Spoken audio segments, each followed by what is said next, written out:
Eu deveria ter percebido que algo estava errado quando Rafael insistiu que eu usasse o vestido vinho, não o esmeralda que eu havia escolhido e que realçava meus olhos, mas aquele que ele tinha comprado 3 semanas atrás e deixado pendurado no meu armário com um bilhete dizendo: "Use amanhã à noite." Aos 28 anos, eu já havia aprendido a escolher minhas batalhas. Um vestido não valia a discussão, especialmente não naquela noite. Nosso aniversário de noivado merecia celebração, não conflito. O restaurante Mirante ocupava o último andar do edifício Copacabana Palace, todo lustres de cristal e janelas do chão ao teto, com vista para a orla carioca reluzente. Eu estive lá uma vez antes, celebrando minha promoção no escritório de arquitetura. Rafael tinha reclamado dos preços a noite inteira. Naquela noite, ele mesmo havia feito a reserva. Meus saltos ecoavam pelo hall de entrada de mármore, enquanto o maitre me cumprimentava com um sorriso profissional que não alcançava seus olhos. "Senhorita Oliveira, sua mesa já está ocupada." Sua mesa, não seu noivo. O modo como ele formulou a frase deveria ter sido meu segundo aviso. Seguiu pela sala de jantar agudamente consciente dos olhos que acompanhavam meu movimento. O Mirante atraía a elite carioca. Dinheiro antigo, dinheiro novo e tudo mais. Entre eles se congregava ali para ver e ser visto. Reconheci rostos de eventos beneficentes e revistas de negócios. 200 pessoas facilmente, todas vestidas em grifes de luxo e pingando joias que custavam mais que meu salário anual. Rafael estava sentado em uma mesa perto do centro do salão, posição privilegiada para visibilidade. Mas ele não estava sozinho. Isabela Carvalho ocupava a cadeira que deveria ser minha. Cabelos loiros penteados em ondas perfeitas, um vestido que provavelmente custava 5 dígitos e um sorriso afiado o suficiente para tirar sangue. Eu a conhecia por reputação. Os Hotéis Carvalho eram uma instituição carioca por 4 gerações. Ela havia estado na capa da Forbes no mês passado. Parei a 3 passos da mesa. Meu portfólio contendo os projetos que passei o último mês aperfeiçoando, de repente parecia impossivelmente pesado em minhas mãos. Rafael se levantou, sua expressão cuidadosamente neutra. "Marina, obrigado por vir. Obrigado por vir." Como se eu fosse uma associada de negócios, não a mulher para quem ele havia pedido em casamento 1 ano atrás. "Rafael, o que é isso?" Minha voz saiu mais firme do que eu me sentia. Ele gesticulou para uma cadeira vazia diante deles. "Por favor, sente-se. Precisamos conversar." Não sentei. Cada instinto que eu possuía gritava para eu sair, para ir embora, antes que o que quer que estivesse por vir pudesse me atingir. Mas o orgulho travou meus joelhos no lugar. Eu não correria, não na frente de 200 testemunhas. Rafael olhou para Isabela, que acenou encorajadoramente. Ele pigarreou. "Tenho pensado sobre nosso futuro, sobre o que preciso em uma parceira enquanto avanço com minha carreira." Meus dedos apertaram o portfólio. "Sua carreira. Planejo concorrer ao Senado Estadual no ano que vem. É uma oportunidade que não posso deixar passar, mas requer certas considerações." Ele gesticulou para Isabela. Isabela entende o cenário político, as conexões de sua família, sua experiência com a vida pública. Ela é o tipo de parceira que pode me ajudar a ter sucesso. As palavras aterrissaram como golpes físicos. Ao nosso redor, as conversas começaram a silenciar. As pessoas estavam ouvindo. "Você me chamou aqui para terminar comigo?" A pergunta saiu monótona. "Estou encerrando nosso noivado, sim." Rafael alcançou o bolso interno do paletó e puxou uma pequena caixa de veludo. Meu anel de noivado. Aquele que deixei na pia do banheiro dele na semana passada, quando a faixa começou a irritar meu dedo. Ele havia prometido levá-lo ao joalheiro para ajustar o tamanho. Ele abriu a caixa, removeu o anel e o colocou sobre a mesa entre nós. "Acho melhor fazermos uma separação limpa. Você é ambiciosa, Marina. Sempre foi focada em sua carreira, em fazer um nome para si mesma. As pessoas podem dizer que você estava comigo pelas conexões, pelo que eu poderia fazer por seu escritório de arquitetura." Calor inundou meu rosto. "Você acha que estou com você pelas suas conexões? Estou simplesmente declarando como pode parecer. Você foi de arquiteta júnior a líder de projeto em 6 meses após nosso noivado. As pessoas falam." Isabela se inclinou para a frente, sua expressão pingando falsa compaixão. "Não é nada pessoal, querida. Rafael só precisa de alguém que entenda o mundo dele. Alguém que nasceu nele, em vez de tentar escalar até ele."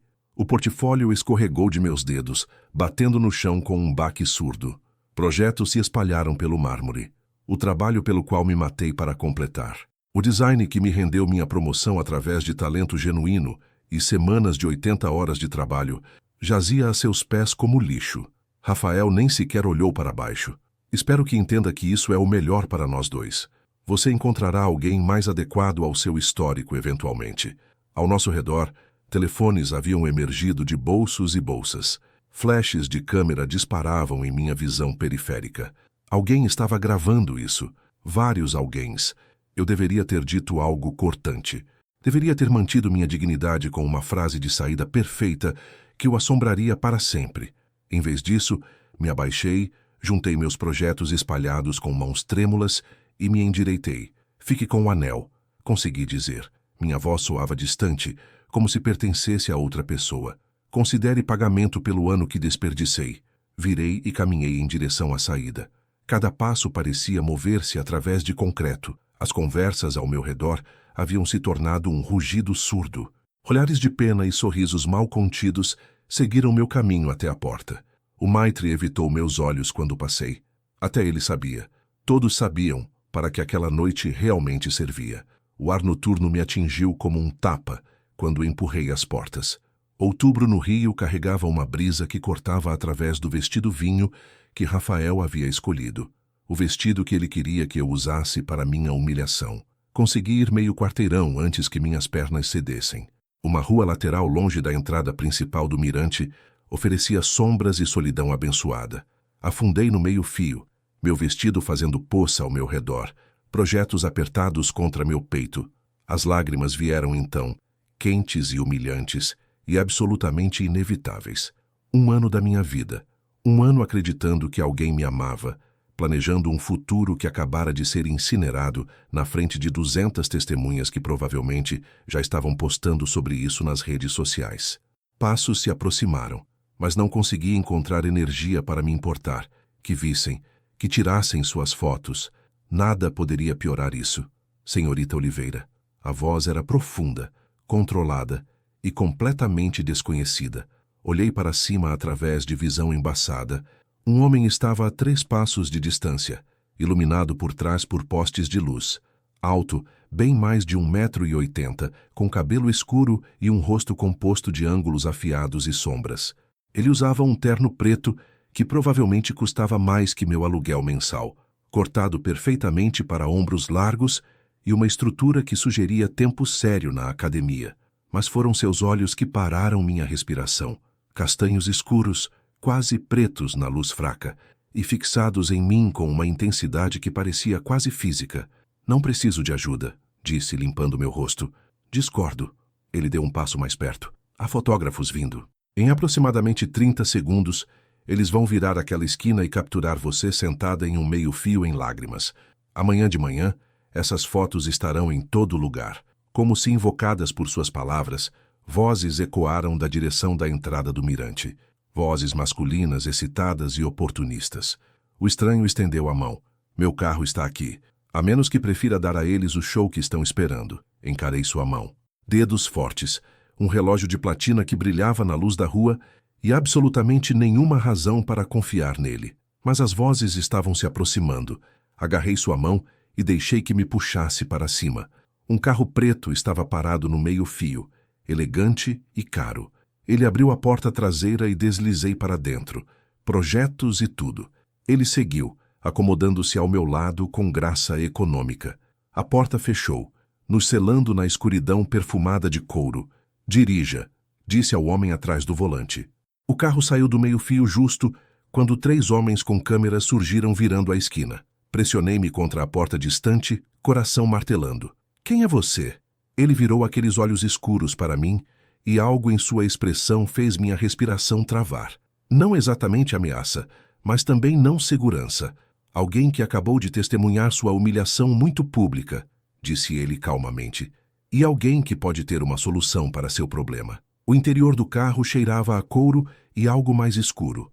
Algo que sugeria violência mantida cuidadosamente sob controle. Apertei meus projetos com mais força, de repente consciente de quão completamente havia abandonado o bom senso. Entrar no carro de um estranho porque fotógrafos estavam vindo. Instinto de sobrevivência brilhante, Marina.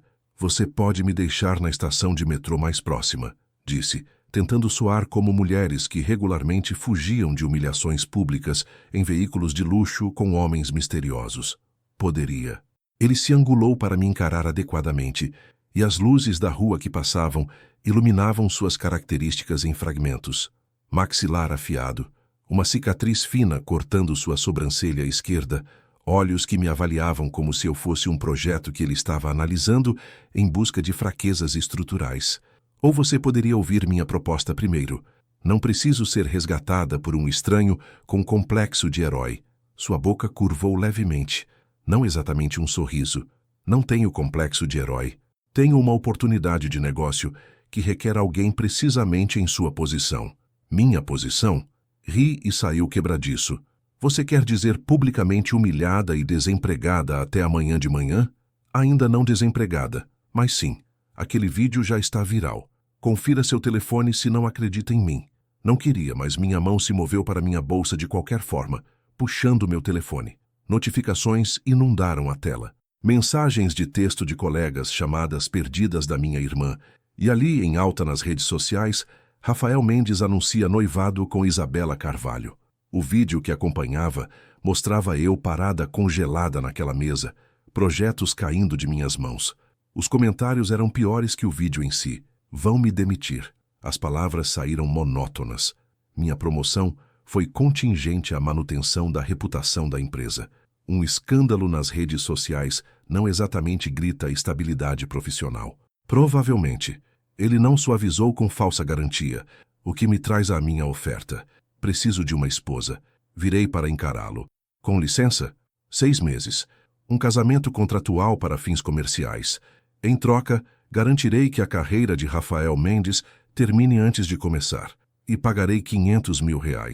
O número pairou no ar entre nós como algo físico. R$500 mil. Suficiente para começar minha própria empresa. Suficiente para nunca depender da reputação de ninguém além da minha. Isso é insano, disse. Eu nem sei seu nome. Leonardo Costa. Ele disse como se devesse significar algo. Significava. Mesmo eu, que evitava qualquer coisa conectada ao crime organizado, havia ouvido o nome. A família Costa controlava território significativo no Sudeste. Transporte marítimo, construção e, provavelmente, uma dúzia de coisas que fariam minha alma respeitadora da lei recuar. Você é um criminoso. Sou um empresário que opera em áreas cinzentas. Seu tom permaneceu perfeitamente neutro. Preciso finalizar um acordo com várias famílias tradicionais que valorizam estabilidade e estrutura familiar. Uma esposa fornece legitimidade. Por que não encontrar alguém que realmente queira se casar com você? Porque isso é negócio, não romance. Romance complica as coisas. Você precisa de segurança financeira e vingança contra o homem que a humilhou. Preciso de uma esposa por 6 meses para fechar um negócio que vale substancialmente mais que o R$500 mil que estou oferecendo. É uma transação. O carro deslizou pelo trânsito noturno do Rio e percebi que não tinha ideia de para onde estávamos indo. Pare o carro. Estamos a 3 quarteirões do seu apartamento. Vou deixá-la lá.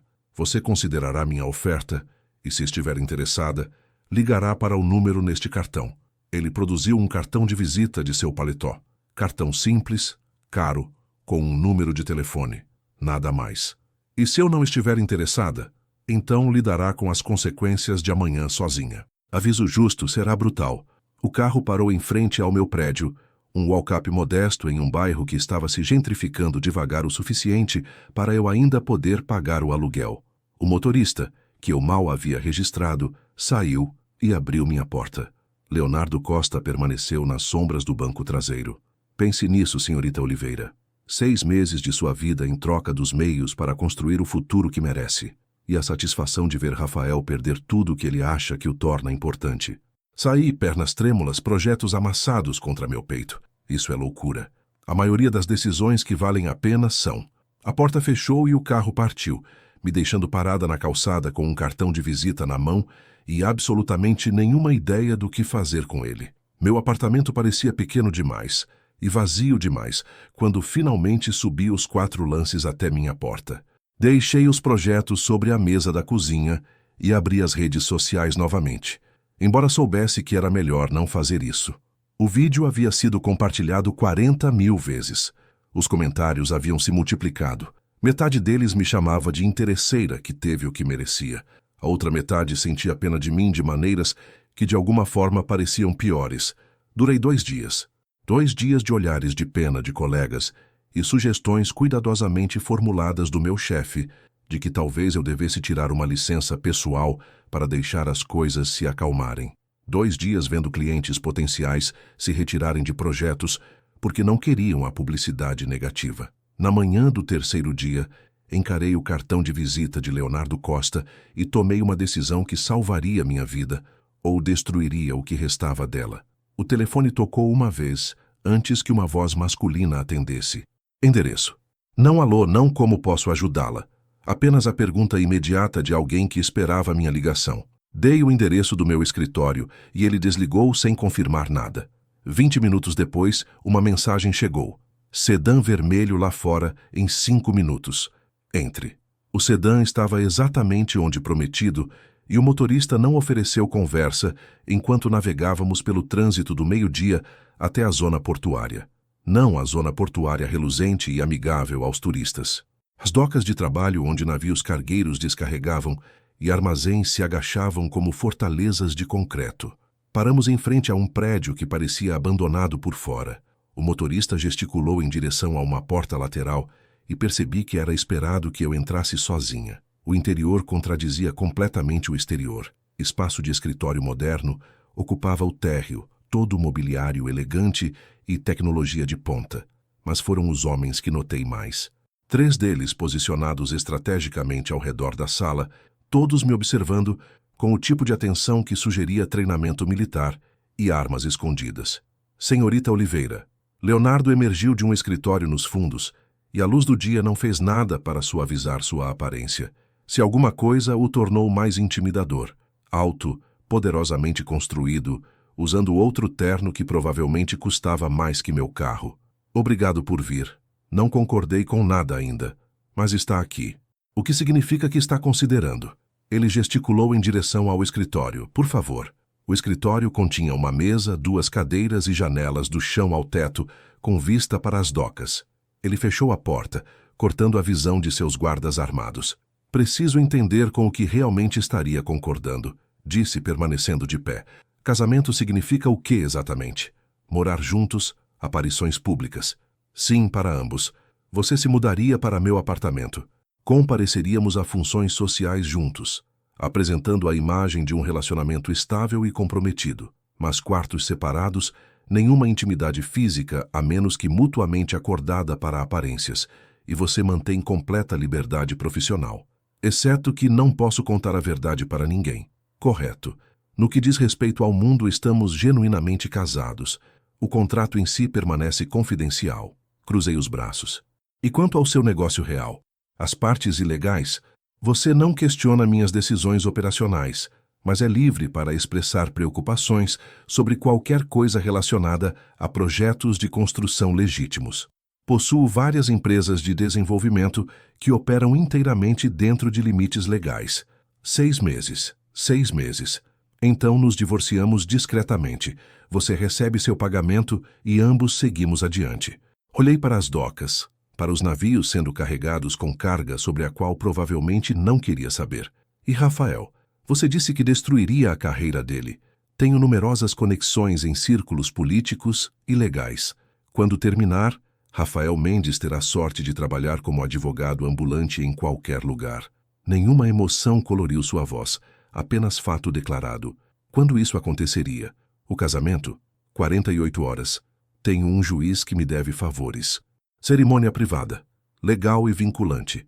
Isso é completamente insano, você já mencionou isso. Está dizendo não? Virei para encará-lo. Aqueles olhos castanhos escuros não mantinham julgamento. Nenhuma pressão, apenas paciência, esperando por uma decisão que ele parecia confiante de que eu já havia tomado. Talvez tivesse. 500 mil, disse, por escrito, e quero confirmado que quartos separados significa separação real, sem expectativas.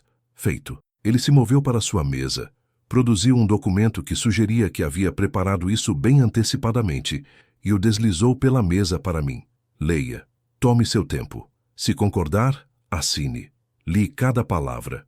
O contrato era surpreendentemente direto.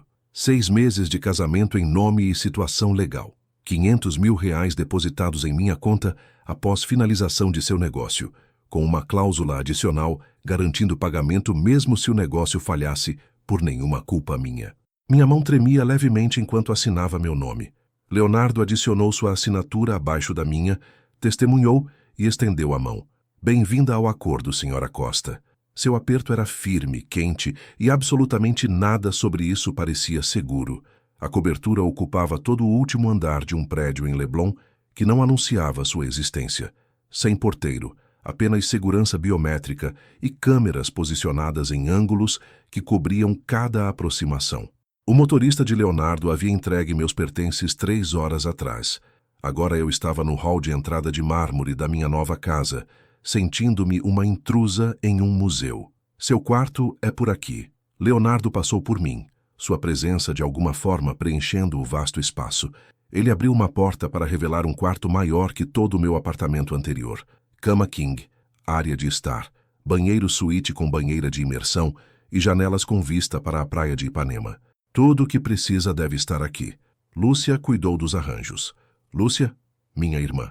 Ela gerencia certos aspectos do negócio da família. Ela vai querer conhecê-la. Ele disse casualmente, mas algo em seu tom sugeria que este encontro seria mais interrogatório que apresentação.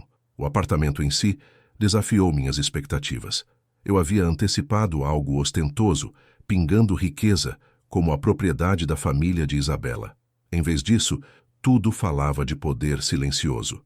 Móveis modernos e tons neutros, obras de arte que provavelmente valiam mais do que eu queria calcular, e um senso subjacente de que este espaço funcionava como uma fortaleza. O sistema de segurança requer sua impressão digital agora. Leonardo continuou, me guiando para um painel ao lado da entrada. Pressione aqui. Obedeci, observando enquanto o sistema registrava minha biometria. Parece excessivo para um acordo temporário. Nada sobre minha vida permite segurança inadequada. Ele recuou me estudando com aquele mesmo olhar avaliador do carro. Você descobrirá que precauções são necessárias, não excessivas. Por que do seu negócio? Porque tenho inimigos que usariam qualquer pessoa conectada a mim como alavanca. É por isso que a partir de agora você não deixa este prédio sem segurança. Minha espinha enrijeceu. Isso não estava no contrato. Estava implícito na cláusula sobre manter sua segurança. Levo isso a sério. Antes que eu pudesse argumentar, o elevador tocou. A postura de Leonardo mudou sutilmente e percebi que ele havia se posicionado entre mim e a entrada. As portas se abriram para revelar uma mulher que só poderia ser Lúcia. Ela compartilhava os olhos escuros e características afiadas de Leonardo, mas onde a presença dele sugeria violência controlada, a dela irradiava inteligência calculada. 30 e poucos anos, usando um terno cinza carvão que conseguia parecer profissional e vagamente ameaçador. Ela entrou no apartamento com a confiança de alguém que pertencia ali mais do que eu jamais pertenceria. Então, esta é a arquiteta. O olhar de Lúcia varreu sobre mim, catalogando tudo, do meu vestido básico à postura defensiva dos meus ombros. Marina Oliveira, 28, recentemente promovida, publicamente humilhada por um ex-noivo que trocou por conexões políticas. Escolha interessante, Leonardo. Lúcia. A voz de Leonardo carregava um aviso. O quê? Estou simplesmente reconhecendo que sua nova esposa teve uma semana difícil. Ela se aproximou e me forcei a não recuar. Preciso saber que você entende no que se meteu. O mundo do meu irmão não é seguro, e o casamento com ele, mesmo temporário, faz de você um alvo. Ela foi informada, Leonardo disse. Informada não é o mesmo que entender. Lúcia circulou ao meu redor lentamente e me senti como presa sendo avaliada. Me diga, Marina, se alguém colocasse uma arma na sua cabeça e exigisse informações sobre os negócios de Leonardo, o que você faria? Não sei nada sobre os negócios dele. Exatamente. E você continuará assim, sem perguntas sobre onde ele vai, com quem se encontra ou o que acontece naqueles armazéns na zona portuária. Ignorância não é apenas felicidade nesta situação, é sobrevivência. Lúcia, chega. O tom de Leonardo endureceu. Ela ergueu as mãos em rendição falsa. Só garantindo que todos estejamos claros sobre as expectativas. Vou deixá-los se acomodarem. Marina, tenho certeza de que nos veremos muito mais. O sorriso que ofereceu não continha calor. Bem-vinda à família. As portas do elevador se fecharam atrás dela e o silêncio se instalou sobre o apartamento como poeira. Ela não confia em mim, disse. Ela não confia em ninguém. É o que a manteve viva até agora. Leonardo se moveu para as janelas do chão ao teto, mãos nos bolsos. Mas ela vai se acostumar. Lúcia respeita a competência. E suas credenciais profissionais são sólidas. Quão reconfortante. Ele olhou de volta para mim e algo vacilou em sua expressão. Quase diversão. Você deveria descansar. Temos um evento amanhã à noite. O gala anual da Fundação Empresarial. Black tie, público significativo. E seu ex-noivo definitivamente estará lá com seu novo troféu. Meu estômago se contraiu. Provar que nosso casamento é legítimo requer sermos vistos juntos nos círculos certos. O gala é ideal. Além disso, assistir o rosto de Rafael quando entramos juntos será divertido. Para você. Talvez para nós dois. Ele se dirigiu ao que presumi ser seu próprio quarto. Há um vestido no seu closet. Lúcia o selecionou. Use as joias que preferir do cofre. A combinação é sua data de nascimento. Ele desapareceu em seu quarto antes que eu pudesse processar aquele último detalhe. O cofre no meu closet continha joias que fizeram meus olhos lacrimejarem. Colares de diamantes, brincos de esmeralda, peças que pertenciam a exposições de museus, não no meu pescoço. Escolhi simples brincos de pérola que não me fariam sentir como se estivesse brincando de se vestir. O vestido, no entanto, era impossível de ignorar. Seda azul marinho profundo que de alguma forma conseguia parecer elegante e sensual, cortado para caber perfeitamente, apesar de Lúcia nunca ter tomado minhas medidas. Não queria pensar sobre como ela havia adquirido aquela informação. O sono veio em fragmentos naquela noite. Cada som no apartamento desconhecido me puxava de volta à consciência. Às 2 da manhã, desisti e vaguei até a cozinha em busca de água. Leonardo estava sentado no balcão da ilha, laptop aberto, ainda usando o terno de antes. Ele olhou quando entrei e por um momento nenhum de nós falou. Problemas para dormir? Perguntou finalmente. Cama estranha, vida estranha. Peguei água do filtro. Você já dorme? Não muito. Vem com o território. Ele fechou o laptop. Você vai se ajustar. A maioria das pessoas se ajusta. A maioria das pessoas não assinou um contrato para se casar com um estranho. Ponto justo. Ele me estudou através da cozinha e de repente me tornei consciente de que usava apenas uma camiseta grande e shorts. Pelo que vale, farei tudo possível para garantir que esses 6 meses não destruam sua vida. Apenas temporariamente a interrompa? Exatamente. Aquele quase sorriso retornou. O gala de amanhã dará o tom. As pessoas vão falar, especular, provavelmente criar teorias elaboradas sobre como nos conhecemos. Deixe-as. Quanto mais atenção em nosso relacionamento, menos atenção em outros assuntos. Uma herdeira com conexões políticas. Ela disse tudo isso sem olhar qualquer documento, como se tivesse extraído diretamente do ar, ou da minha alma. A forma como pronunciou, publicamente humilhada, me fez querer encolher. Não porque ela estivesse errada, mas porque estava usando aquilo como bisturi. Lúcia virou-se para o irmão e perguntou se ele achava que eu era a melhor opção. Leonardo não hesitou ao responder que sim. Ela ergueu uma sobrancelha e perguntou se era porque eu estava vulnerável. Ele corrigiu dizendo que era porque eu era inteligente e porque não tinha nada a perder, o que me tornava extremamente confiável. Meu coração bateu mais rápido. Confiável. Eu, em uma negociação de sombra com pessoas que claramente acreditavam que segurança excessiva era um mito. Lúcia perguntou se eu tinha lido o contrato. Eu disse que sim. Ela perguntou se eu tinha entendido. Respondi que entendi. Ela cruzou os braços. Diferente de Leonardo, que era a ameaça silenciosa, Lúcia era lâmina exposta. Ela afirmou que seria direta. Explicou que o acordo não era só sobre assinar papéis e sorrir para fotos. Pessoas presumiriam coisas sobre mim, investigariam minha vida. Algumas delas não com boas intenções, e qualquer erro meu recairia sobre eles. Leonardo lançou-lhe um olhar de aviso, mas ela ignorou. Ela disse que precisava ter certeza de que eu sabia no que estava me metendo. Avisou que eles não iriam me resgatar caso eu entrasse em pânico depois de 2 semanas e quisesse fugir. Eu deveria ter ficado quieta. Deveria ter deixado o silêncio preencher a sala. Mas alguma parte teimosa dentro de mim, talvez a mesma que assinou aquele contrato, se recusou a ser tratada como uma criança. Eu respondi com todo respeito, que não corri quando meu ex-noivo me humilhou em público, não corri quando o vídeo viralizou, e não corri quando entrei sozinha em um prédio que parecia abandonado para encontrar 2 deles e 3 homens armados. Eu disse que não planejava começar agora. O silêncio que se seguiu foi pesado. Lúcia me estudou por um momento longo, e algo em sua expressão mudou. Não suavizou. Nada nela parecia capaz disso, mas avaliou novamente. Recalculou. E pela primeira vez, pareceu me considerar mais do que um problema potencial. Ela disse que eu serviria. Depois virou-se para Leonardo e afirmou que iriam precisar de roupas, joias, um estilista, um assessor de imprensa e um anel. Meu estômago revirou e perguntei sobre o anel. Ela explicou que eu iria me casar com o irmão dela em menos de 48 horas e que eu precisava parecer que pertencia ao mundo dele. Ela começou a andar em direção à porta, como se o assunto já estivesse concluído, dizendo que enviaria a equipe na manhã seguinte e que ele deveria garantir que eu estivesse acordada. Eu disse que não trabalhava para ela antes que pudesse impedir. Lúcia parou, virou a cabeça levemente e um sorriso frio apareceu. Ela afirmou que eu estava errada e que, a partir daquele momento, todos trabalhavam para ela, incluindo eu. Então desapareceu pelo elevador, deixando-me com a sensação de que eu havia assinado algo muito mais perigoso do que um contrato matrimonial. Leonardo permaneceu em silêncio até o som das portas metálicas desaparecer. Ele disse para eu não deixar que ela me intimidasse.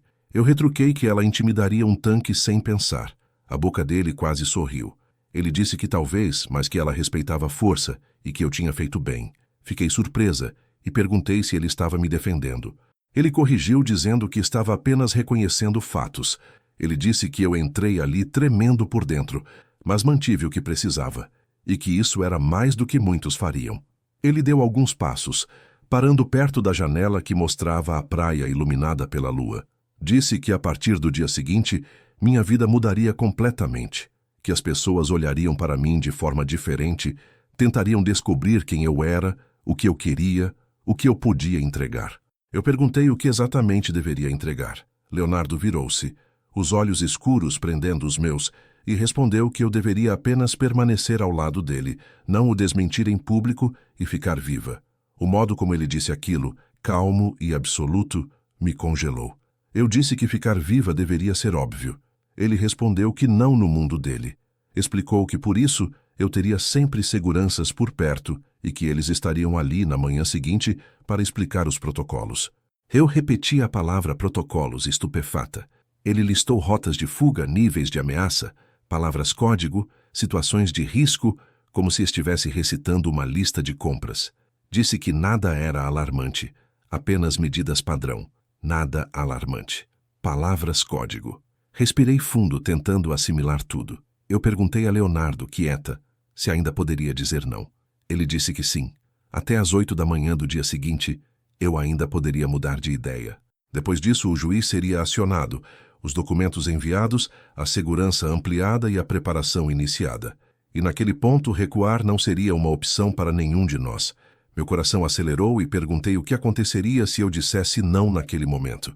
Ele respondeu que eu voltaria para a minha vida, continuaria lidando com a repercussão da minha exposição pública, tentaria salvar minha carreira e que Rafael Mendes concorreria ao Senado com o rosto limpo e o apoio político da família Carvalho. Ele se inclinou um pouco para a frente e disse que eu não deveria me enganar porque Rafael já estava apostando que eu desapareceria em silêncio. Pensei no contrato, no olhar de Isabela naquela mesa, nos comentários que eu li nos últimos dias, na forma como minha empresa já começava a se afastar de mim. 1 ano da minha vida jogado fora. Leonardo deu um passo em direção ao corredor e disse para eu pensar. O tom dele estava mais suave dessa vez. Ele disse para eu não decidir pelo dinheiro nem pela vingança, mas sim pelo que eu queria construir depois de tudo aquilo. Ele parou na porta, uma sombra alta e impossível de ignorar, e desejou boa noite. E então me deixou sozinha naquele quarto enorme, silencioso e estranho, com a sensação nítida de que minha próxima decisão mudaria não apenas meus próximos 6 meses, mas toda a minha vida.